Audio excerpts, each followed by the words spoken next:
आदर्श जी वक्फ board उसका नाम change करके पूंजीपति बोर्ड रख देना चाहिए। पूछना चाहता हूँ कि एक शिया जो है, शिया क्या नहीं है क्या मुस्लिम? ऐसा कोई कानून ना ही सऊदीया में है, ना ही जो भी मुस्लिम कंट्री है इजराइल में, ना ही इराक में, ऐसा कोई नियम नहीं है। नमस्कार, आप देख रहे हैं फाइनल पोस्ट आदर्श के साथ। आज सड़क से लेकर सांसद तक एक ही मुद्दा उठ रहा है, एक ही आवाज उठ रही है, वक्फ बोर्ड। और क्या है यह वक्फ बोर्ड की सरकार को इसकी शक्तियां को कम करनी पड़ रही है? क्या दिक्कत आ रही है सरकार चलाने में आम जनता को, आम पब्लिक को, आम मुस्लिम को, कि सरकार को इसकी शक्तियां को कम करनी पड़ रही है? आइए इस मुद्दा पे हम बात करते हैं। हमारे साथ हैं महात्मा गांधी सेंट्रल यूनिवर्सिटी के मास्टर ऑफ सोशल वर्क के छात्र उज्जवल कुमार। स्वागत है उज्जवल। तो उज्जवल, आज सरकार को इतनी मेहनत करनी पड़ रही है कि इसकी वक्फ बोर्ड की शक्तियां को कम करनी पड़ रही है, क्या है वजह? मेनली तो वजह यह है कि जो वक्फ बोर्ड के पास 1995 से अगर आप देखिएगा तो उनके पास पहले थोड़ी सी शक्ति थी, बेसिक। लेकिन 2013 में जब यूपीए की सरकार आई, मनमोहन सिंह की, तो उन्होंने एक वोट बैंक को साधने के लिए और वर्तमान की यूपीए सरकार ने 2013 में बिल संशोधन करके वक्फ बोर्ड को कुछ स्पेशल शक्ति दे दी, जिसके कारण वह कोई भी हो संपत्ति, वह रेलवे हो का संपत्ति हो, मिनिस्ट्री का हो, बिहार का हो, यूपी का हो, तो डायरेक्ट आके अब आप वर्तमान में जो अभी मुद्दा हुआ है ख़त्म राम मंदिर का, तो उस पर भी वक्फ बोर्ड ने डायरेक्ट कर दिया दावा कि यह मेरा है। इसको लेके वर्तमान की मोदी सरकार ने संज्ञान लेते हुए कि कोई भी आके कह देगा कि यह मेरा संपत्ति है, तो इसको यह सही नहीं है। वक्फ बोर्ड के ऊपर कोई नहीं है। अगर वक्फ बोर्ड ने बोल दिया कि यह जमीन मेरा है, तो ना सुप्रीम कोर्ट, ना ही सरकार, ना ही आम जनता, कोई रूल रेगुलेशन फॉलो नहीं होगा। अगर वो बोल दिया तो उसका हो गया। इसी की शक्तियाँ कम करने के लिए। हाँ, तो जैसा कि आदर्श जी आप देख रहे हैं कि तो मोदी जी ने एक बात कहा है कि वन नेशन वन राशन और सब कुछ एक जैसा हो। तो देश में जो कानून होगा और जो भी बोर्ड है, जैसे आपको देखिएगा तो अब अपने बिहार में है बिहार राज्य न्याय धार्मिक बोर्ड, जिसकी कुछ शक्तियाँ सरकार के जो लोग हैं, जो आईपीएस हैं, अच्छे रैंक से आए हैं, तो वो लोग उसको कंडक्ट कराते हैं। अब जैसे आप बात करिएगा महावीर मंदिर ट्रस्ट की, तो आप जानते हैं कि हमारे माननीय कुणाल किशोर जी के संरक्षण में चलता है। तो उन्होंने एक विभाग को देखा है, उन्होंने यह चीज़ को जाना है, उन्होंने प्रैक्टिस किया है कि यह चीज़ को चलाना कैसे है। तो आज आप वर्तमान में हनुमान मंदिर की स्थिति देख रहे हैं, जो बिहार में भी सबसे सुप्रसिद्ध मंदिर। लेकिन वक्फ बोर्ड में ऐसी नहीं है संपत्ति। आप आ गए, बस आप हैं सदस्य हो गए, आप हो गए अध्यक्ष, उसमें ना ही महिलाओं की कोई है भागीदारी, और जो भी मुस्लिम गरीब है समुदाय, उन लोगों को शामिल नहीं किया गया है। सरकार बोल रही है कि अगर इस बिल को पारित करती है, तो इसमें आम मुस्लिम महिला की भी भागीदारी रहेगी। एकदम, मैंने अभी उसको देखा है, तो उसमें यह है कि जो भी राज्य में उसका बनेगा बोर्ड, तो उसमें एक महिला का रहना जरूरी है और केंद्र में 2। तो इससे महिलाओं की चाहिए भागीदारी, और जिनका हक हो वो लोग आए।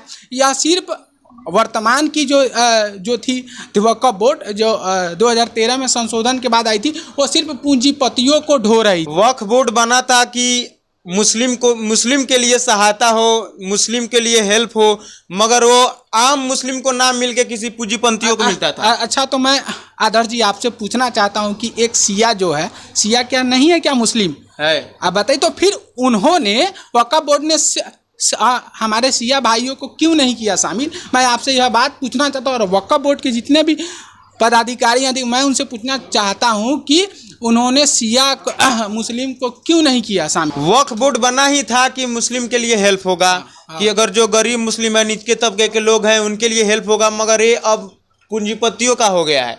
जिसके पास पैसा है वो गया, अपना मतलब बड़ा नाम है, गया वहाँ पे गया, उसके नाम से जमीन हो गया।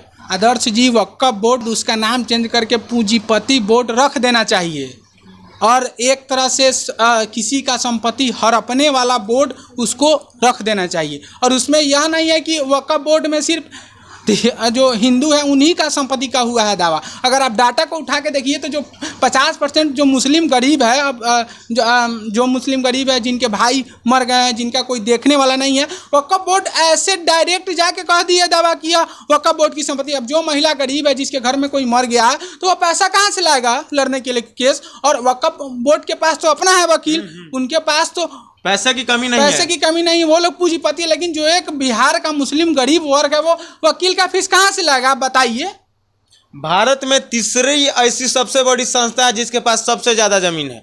अरे मैंने तो सोशल मीडिया पे होता है वायरल, वक्फ बोर्ड भारतीय रेल का जो ज़मीन है जहाँ से रेलवे गई है उसको अपनी संपत्ति कह देती है। लेकिन ऐसा रेलवे का नियम है, संशोधन है कि जो जहाँ से रेलवे का पटरी जाता है वहाँ के सीईओ, एसडीओ, बीडीओ और जो वहाँ के डीआरएम होते हैं वो बजाबते लिखित देते हैं रेलवे को कि हाँ यहाँ से एनओसी मिल गया। तो जब एनओसी मिल गया है इसी देश में, इसी राज्य में, तो फिर यह वक्फ बोर्ड की संपत्ति कैसे हो गई, या बताइए।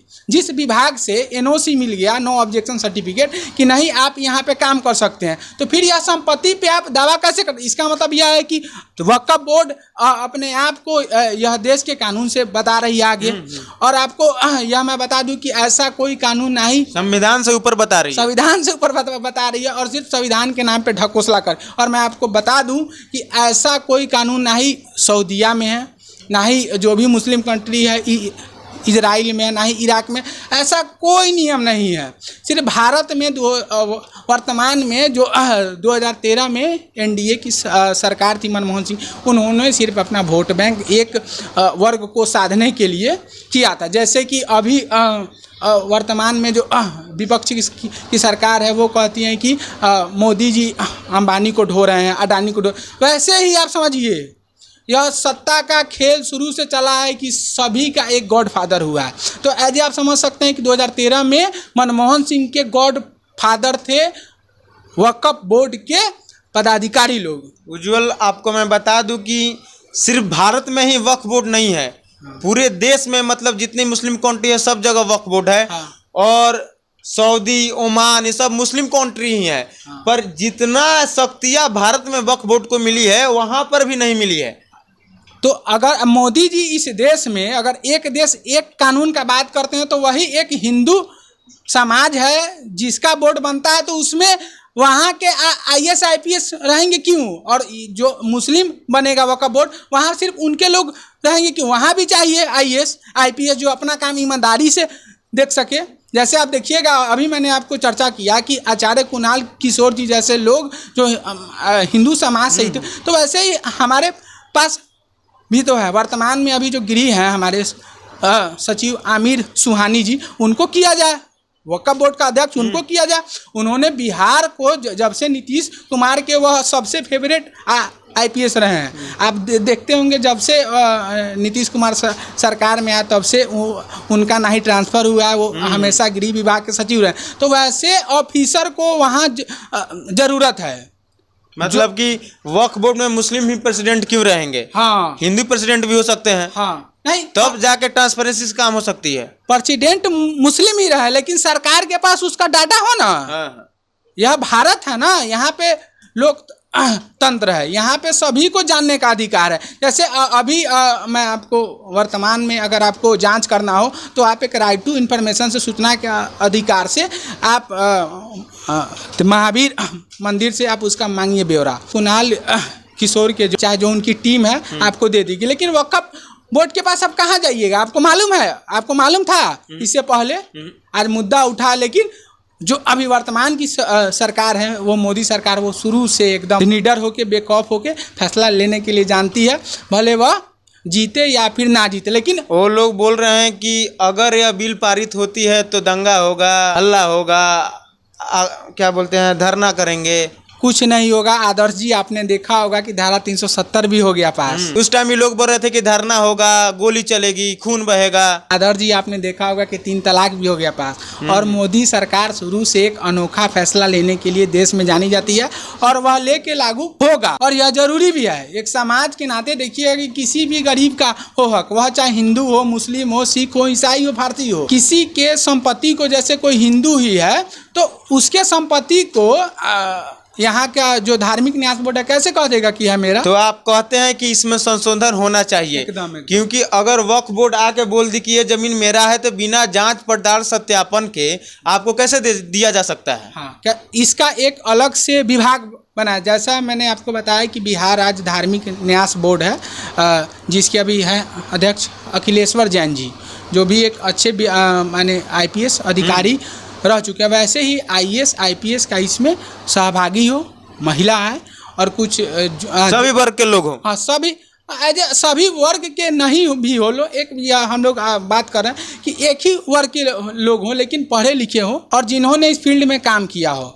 जैसे उन्होंने अब जैसे या वर्तमान में के पाठक जी को राजस्व विभाग का प्रभार दिया जाएगा, यह मीडिया में खबर है, सुर्खियों में। वैसे लोग जो राजस्व विभाग का काम करके आए हों, IPS और रिटायरमेंट अपना ले लिए हों, VRS, वैसे लोगों के हाथ में, वो मुस्लिम ही हो समुदाय से, मेरा यह नहीं है व्यक्तित्व कि वह हिंदू ही हो, फारसी ही हो, वह मुस्लिम हो, लेकिन वह एक अच्छे पद से आए हों, उन्होंने अपनी सेवा दी हो, वैसे लोगों की समाज में उज्जवल, अगर सरकार इस बिल को पारित करती है तो क्या क्या बदलाव होंगे? बदलाव जैसे होंगे कि जो मुस्लिम समुदाय में ही जो लोग गरीब हैं उनकी संपत्ति सबसे पहले हाँपी नहीं जाएगी। उनकी संपत्ति उनके पास पहले तो एक था कि भू माफिया, अरे असली भू माफिया जो एक संगठन बना के वो तो ये है मुस्लिमों की बोल दिया ये मेरा है तो मेरा है। हाँ, अरे ये बोल दिया तो भाई लोकतंत्र है, यहाँ आपको आकर साबित करना होगा। कागज आप लेके आइए, CO के पास जाइए, SDO के पास जाइए। यहाँ नहीं, वक्फ बोर्ड कह दिया वही CO है, वही SDO, वही BDO है, ऐसा थोड़ा होगा। बहुत बहुत धन्यवाद उज्जवल आपका अपना राय रखने के लिए। नमस्कार।